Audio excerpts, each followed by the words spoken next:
You ask, Leigh Answers. Today's question actually comes from a consumer. I don't know where this consumer is because she's using an anonymous name on an anonymous account, but the question is pretty relevant. So put your thinking cap on and go with me here for a second. She says, great video. Thank you, friend. I appreciate it. High five. I love nice compliments. She says, is X% commission, and I use X so that I'm not violating any antitrust here, just so you know. Is it too high when a realtor is selling your house and helping you make a purchase? So they're working with the logistics there. My agent does not have to stage anything, so the house must be perfect. Does not have a stager or a professional photographer. Red alert.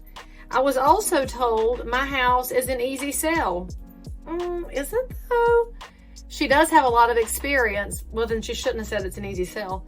She is also only taking pictures on one floor out of my 3 units. Red alert. I don't want to be unfair, but I think just over a certain number of dollars is a lot for a house that's an easy sell. What do you recommend? All right, so because I have no poker face, I've already given you some answers to these questions. First of all, you might be overpaying her. I don't know. I don't know what the market is where you are because I don't know where your market is. I know that there are agents who charge less and they provide less. And this one sounds like she's providing less in the way of service. I personally feel that professional photography is a baseline offering in today's online world. I would never hire an agent who wasn't using a professional photographer. That's just Leigh Brown's opinion on things. It's also why I hire a professional photographer for every listing we have, regardless of price point, because what I do for one, I do for all, which is called fair housing. Now, there are agents who do charge less and do less. And if that's who you've picked, then that was the trade-off you made. Now, this agent told you it was an easy sell. I don't know if it's easy. Honey, I have walked into so many listings that looked easy out of the gate. I said, what? It's perfect. And then we thought we priced it correctly, put it on the market, did everything we thought was right, and crickets. Nobody came in.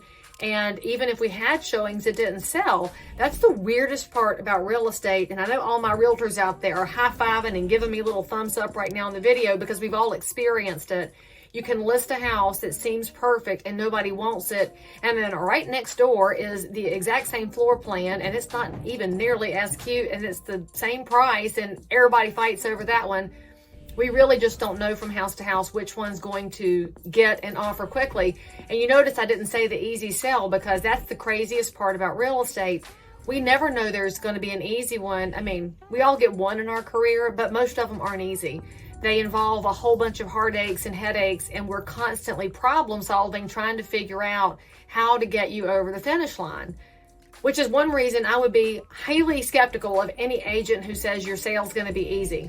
A smart agent says, might be easy, might be a pain in the tail. We won't know until we're halfway in. Because if you ever wondered why we're in commissions in real estate, it's because of that one factor there. We have no way of knowing if we're walking into something that's going to be reasonable or something that's going to be absolutely a tale worth telling on Leigh Brown's podcast a year from now. We don't know.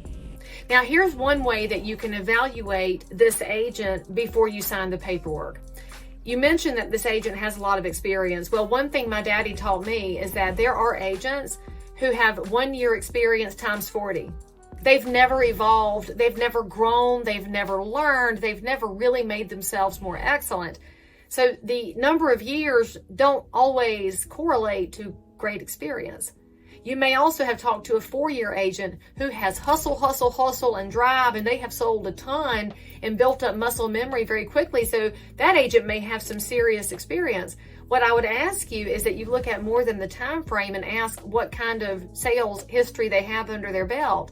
One of the ways you can gauge that experience level and what it means to you is ask that agent for their list price to sales price ratio. Every marketplace has one. Every agent who's worth a toot can pull it for the entire marketplace, can tell you what's happening in your zip code, in your county, and then can tell you how they stack up. This, my friend, is probably the best way to know if what they're charging is commensurate with what you're going to get. Because again, we don't know what she's walking into, but let's work with the averages. If the market you're in, your zip code, your county, is 100% list price to sales price. So you stick your house on the market, on average, you get what you're asking. If this agent brings in 103% every single time, well, then she may really have a plan that works and will net you more money than the competitors she has, in which case she's a great bargain. If that same agent is hanging out at 94%, it will cost you money to use that agent. If there was any one statistic that a home seller should be asking the agent for, it is their list price to sales price ratio. And frankly, I would ask what it is over a 12-month period. Don't ask for the lifetime number, because frankly, if you ask me for my lifetime number, honey, that includes the Great Recession, when we were so glad to have an offer. My sellers would have gladly taken less had I not pushed them to negotiate. We really don't know market condition to market condition, but right now, look in the last 12-month numbers and see what you're dealing with. Now, I also want you to consider something else here as you decide if that agent's charging too much or too little. You mentioned there are 2 transactions going on. Now, I have found that the consumer seems to think they should pay less for 2 transactions, but here's the craziest part about real estate. We don't have a huge amount of efficiency when we're doing multiple transactions, unless you happen to be an investor buying more than one new construction house right in a row.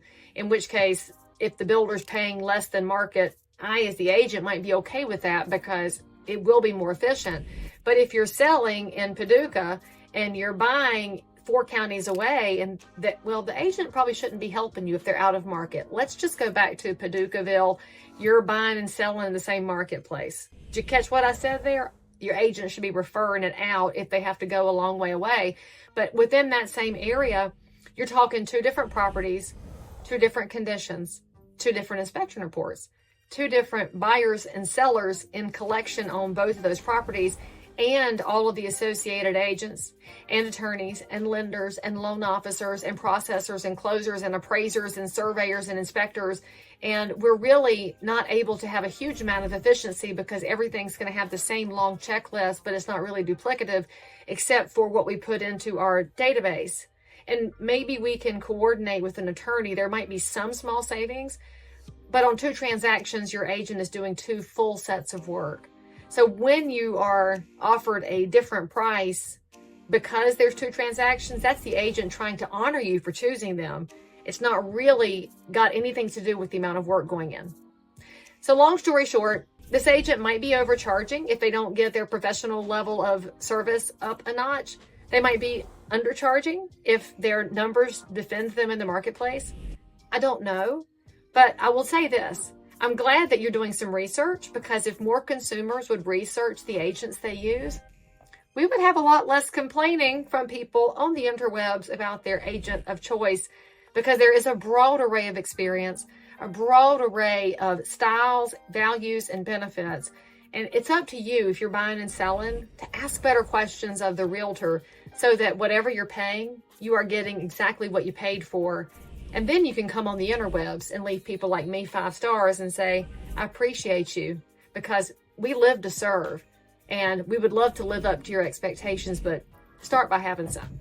Now, if you have a question, you can send it to me. If you're in real estate, you should totally pay attention to the new coaching site called You Ask Leigh Answers, and I will help you figure out the best way to serve the public in an honorable and excellent way through real estate. And if you're a member of the public, you go ahead and ask, because I can use your questions as training. We'll see you around. Make sure you click the bell, give me some comments and some stars and likes, and I'll see you.